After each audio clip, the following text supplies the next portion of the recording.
Welcome, dear viewers, to All 24 News Silak Wales interviews, in which we explore the 27th edition of the International Book Fair in Algiers here, and which coincides as well with the 70th anniversary of the Liberation Revolution of Algeria. Today, joining us in the discussion, a well-known figure in the world of literature. He is a Palestinian author, Mr. Fakhri Saleh. Hello, sir. Thank you very much. You're welcome, sir. So the first question is about this event, like we are witnessing right now, the International Book Fair in Algeria, which coincides, as I've told you, with the 70th anniversary of the Liberation Revolution in Algeria. Authors from around the world here often showcase historical, let's say, works that are related to people's struggles or experiences of struggles for freedom, including the Palestinian cause, if you take it as an example. So how do you see these platforms contributing to global solidarity with the Palestinian cause, and how do they help raise awareness about this issue? Yeah, I think these kind of events showcasing different kinds of literature from the world, and also showcasing books and publishers in such a kind of event is very important as a platform for portraying how the people thinks about solidarity with Palestine, especially that this event, as you said, is about the 60th anniversary of the Liberation Revolution. Yes, I think that this platform is very important for showcasing such a kind of solidarity with Palestinians, especially that we are witnessing now a massacre, a genocide for Palestinians, especially in Gaza. And while we are talking about Palestine, while we are talking now talking together, tens of people are murdered and tens are injured in Gaza city, yes. And also in Lebanon, because and for that reason I think that thoughts about the resistance of the Palestinians and about their resilience, about their attachment with their land, which the authors coming from different parts of the world in this event is very important to show the people that Palestine is not standing alone. Palestine is a case to display the resistance of people, and also the bias that is taken in the Western world against the people of Palestine.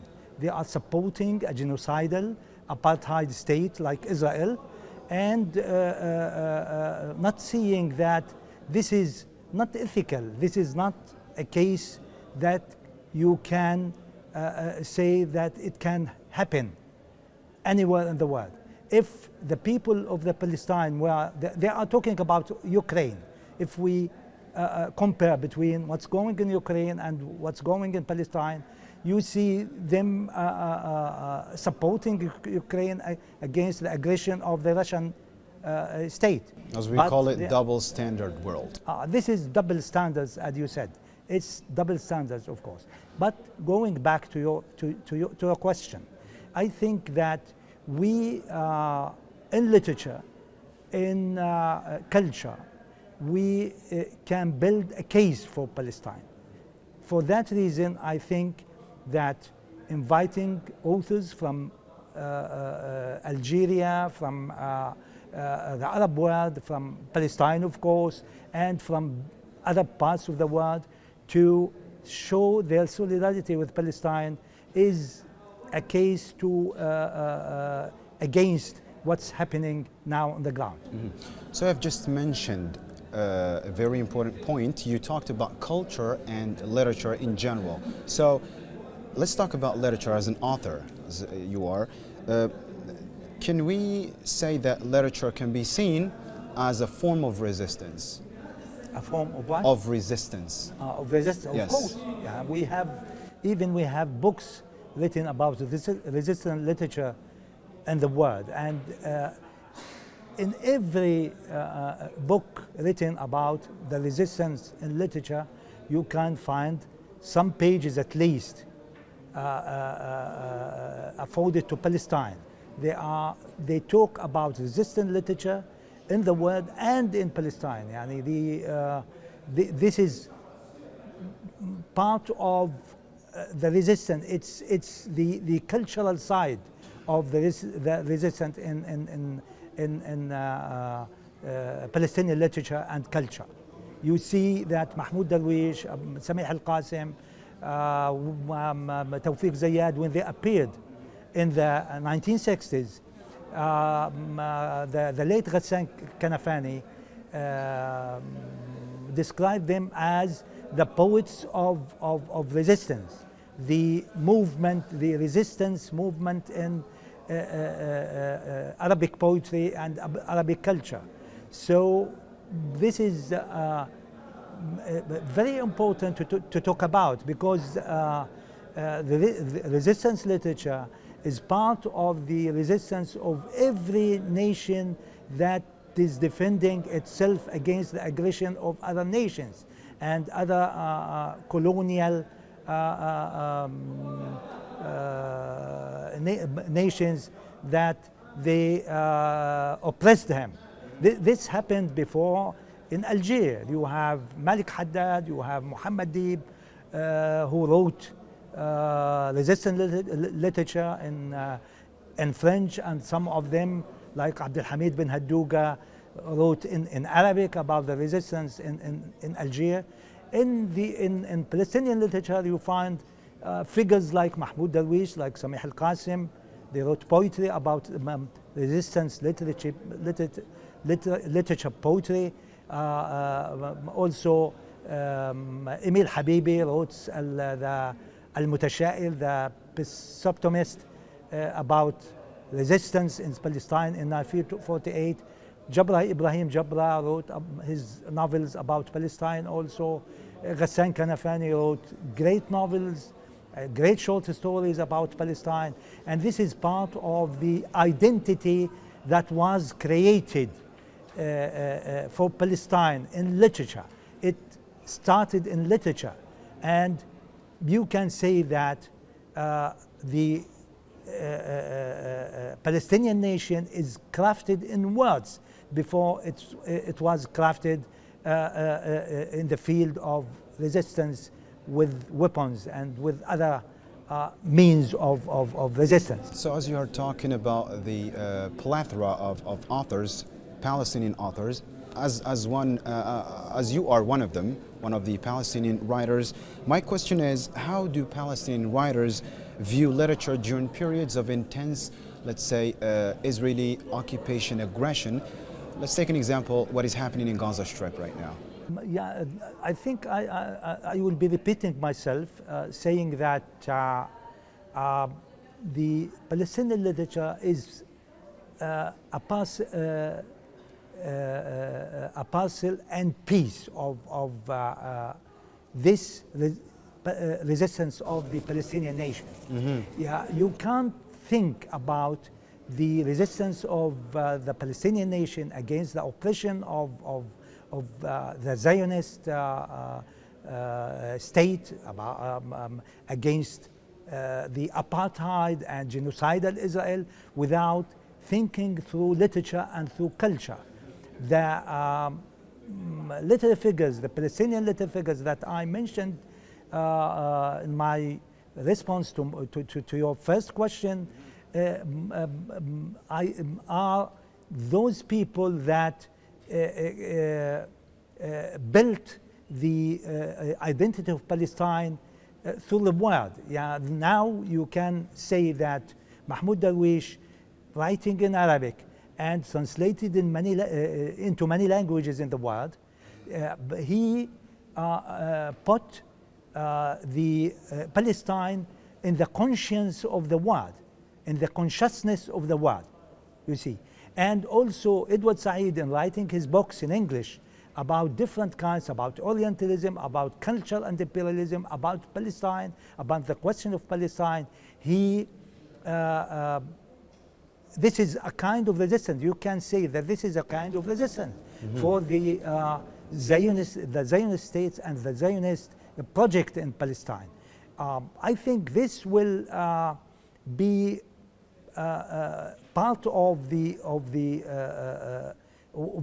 what's happening in changing the sentiments of the world towards Palestine, and they're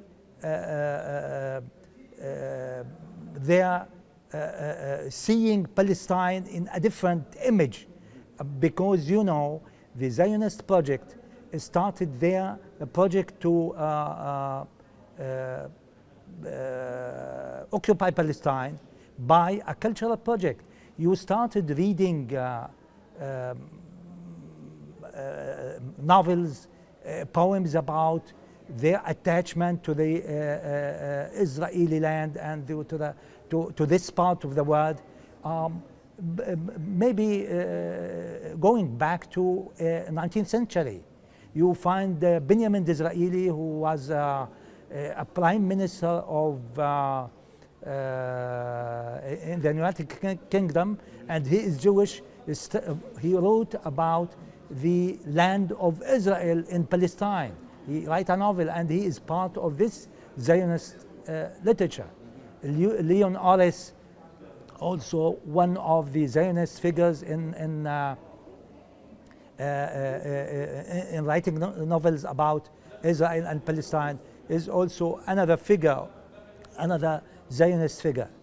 Even Ghassan Kanafani, when he wrote a book about the Zionist literature, he wrote about this kind of Zionism.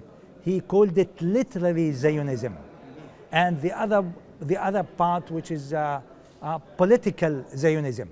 You have literary Zionism, and you have political Zionism, and I can coin another word, another phrase about this. You can say that there is Palestinian resistance, which is literary, a literary Palestinian resistance, and also a political Palestinian resistance, in the same way that Ghassan Kanafani talked about Zionism. Now let's take a comparative approach between two different worlds, the world of literature and the world of social media, as the latter is witnessing a rise in recent years. What role do traditional literary forms continue to play in portraying Palestinian struggles for justice? Yeah, I think you know that the social media now has a huge effect in every part of the world, on every person, because we all use these social tools. We use the Facebook, we use X, which was Twitter before. We use Instagram, all these, and you know, you are talking about new generations, what they call Gen Z, as you know. And these people, they go to the social media to know about the world. We, the grown-ups, the people who are over 50, we're accustomed to read books, to read newspapers, to read magazines, etc., etc.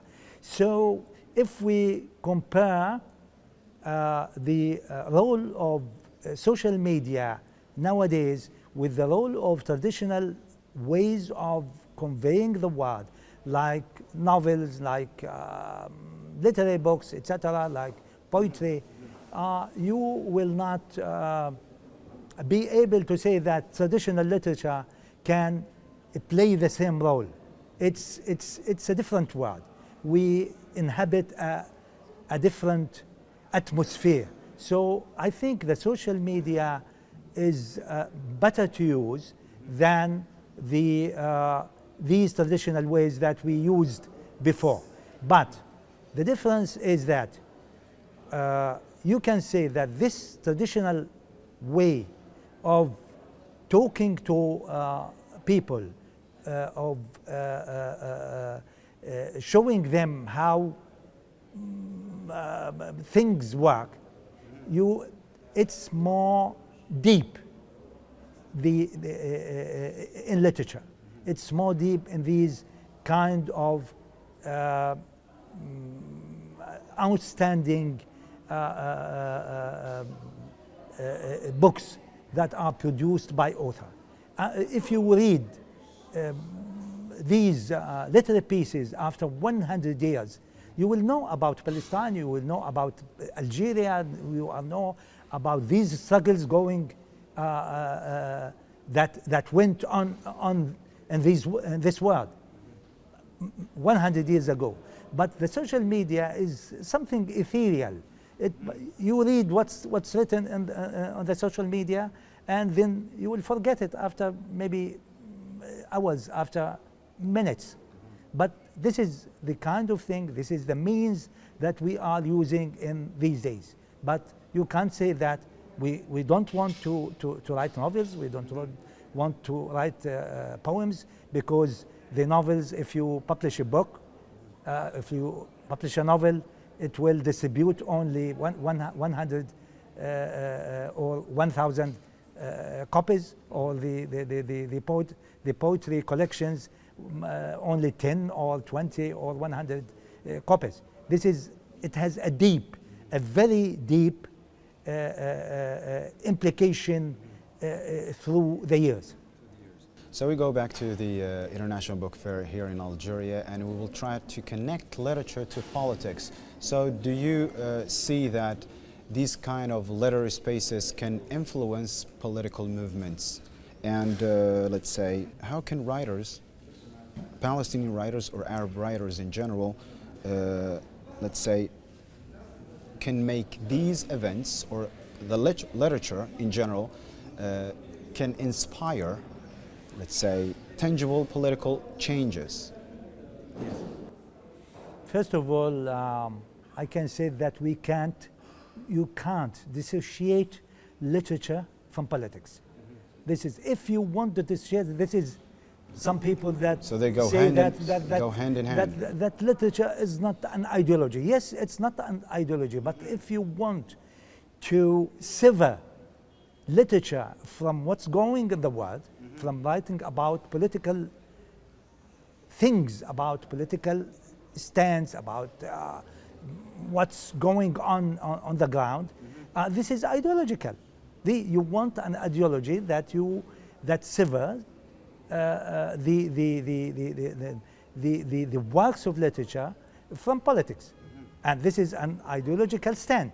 Okay, so I think the Arab authors that are talking that they are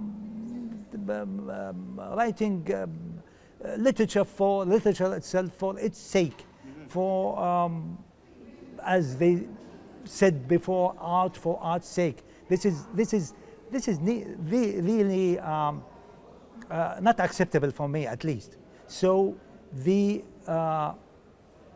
author has to tackle these issues in his literature.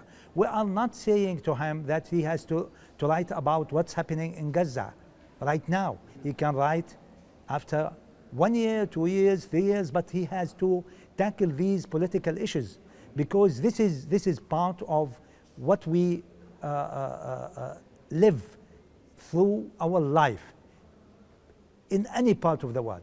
And this is also a test. To write about Palestine is to test your conscience, to test your solidarity with those people who are oppressed in the world. And you know that Palestine now is not only a Palestinian issue, it's a world issue. You see those students in different parts of the world, in the university students, they are demonstrating with Palestine because they see themselves in Palestine. We still with the same question, so especially at these events, do you think that writers in these events can inspire or can convey, let's say, political messages through their work? Yeah. You see, you have different authors participating in this event.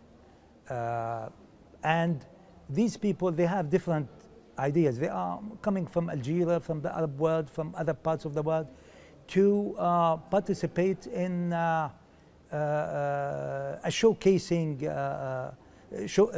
for publishing and for books.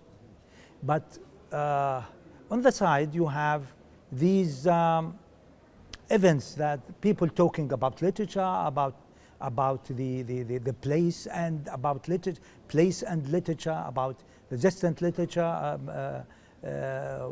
or literature of resistance, about oppression, about etc., etc. So these authors, they are talking to different people coming to the event. You see young women and men coming to see and hear what the author are talking about. And through this, you are inspiring these people about, you are triggering something inside them, that there is something called Palestine. And this Palestine is oppressed. Other people are occupying Palestine. They are killing their people. A massacre is happening there. And we connect what's happening now to what happened before, what happened in the Palestinian first revolution in 1936, and what happened in the Palestinian Nakba in 1948, that this Nakba for Palestinians is still continuing. It didn't stop up to after 76 years. Understood. One last question before we wrap up, because we're running out of time. Palestinian writers often depict experiences of struggle, let's say exile, displacement, stories through their work. So how do these writers use literature to address the gaps in Palestine's history? If we take an example, the Nakba and its lasting impact. Yes. As I said in the first question, the Palestinian nation is metaphorically crafted in words, okay? The Palestinian question was tackled by these authors right from after 1948. You will find the history of Palestine written in a literary way, in different literary ways, in the literature produced by Ghassan Kanafani, Mahmoud Darwish, Samih Al-Qasim, Jabra Ibrahim Jabra, Tawfiq Fayyad, and other literary figures in Palestinian literature. They wrote about the Palestinian Nakba. I myself wrote a very long piece of literary criticism about the novels that were written about the Palestinian Nakba, and I mentioned maybe more than 100 novels written by Palestinians about the Palestinian Nakba. And these people, these literary figures, they posited the Palestinian question in literature, in something that you can read and amuse yourself by reading it, and at the same time to know about what happened in 1948 and after 1948. So you can gain not only amusement or literary appreciation for these books, but also you can gain knowledge about Palestine. You can also transform what you feel inside yourself to be to have an attachment to Palestine. I am talking about all leaders, not only in the Arab world, but also in different culture and different languages. And this is what's happening now when you translate Palestinian literature into other languages.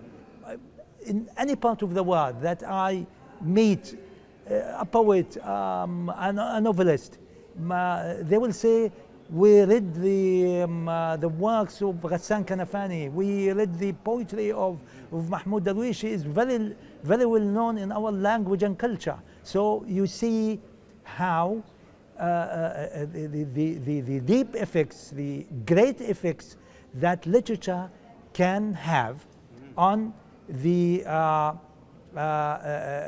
positing the question of Palestine in the world.